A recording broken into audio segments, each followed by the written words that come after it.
Today we're going to discuss motorcycle insurance and how much of a rip-off it is as well. But there seems to be a lot of young riders just going for third-party fire and theft, and I was going for fully comprehensive, just because, well, I was always told that was the best insurance to go for, and I also worked in the insurance industry for a year selling insurance, so I understood what was kind of worth your money. And fully comprehensive does, if you look out for it, come with some really good features like helmet and leathers and your legal cover, which a lot of insurers now add on as a add-on sale. The thing is, you've got to realise about insurance companies is unless you work for one, you don't truly understand how they function. But I'll tell you now exactly how they function.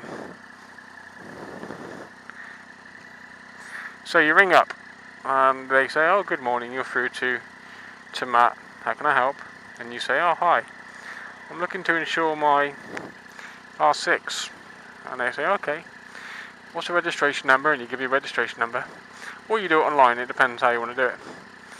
And they take all your details. And we all know that the details we put in are crucial to the quote we're given. Alright? We all know that if your bike is stored in a garage, you're going to get cheaper insurance as if it was stored on the road. And if you have Alpha Dot, it'll be cheaper again as if you didn't.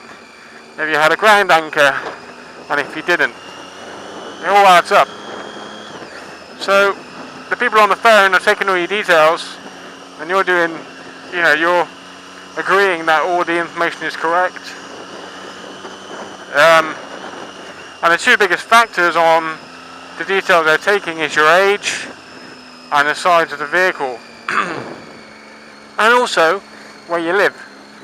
And where you live has a huge effect on the insurance itself. So you give all those details and you get given the quote. And then they say to you, okay, your quote's, let's say £500. They could say, oh, your quote's £500. By the way, would you like to add legal cover for an extra £30 for the year? Or do you have breakdown cover, they ask as well. And you say yes or no and la-di-da. However, some of them won't ask, do you have legal cover?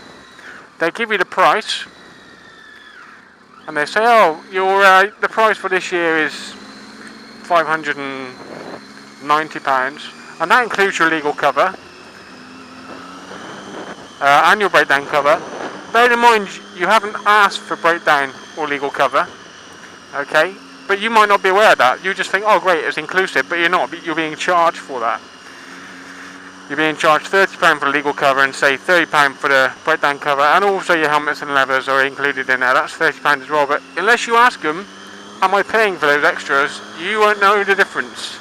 And you need to be aware that always ask them, if you're doing it on the phone, to break down your cover price by price. That's what I did.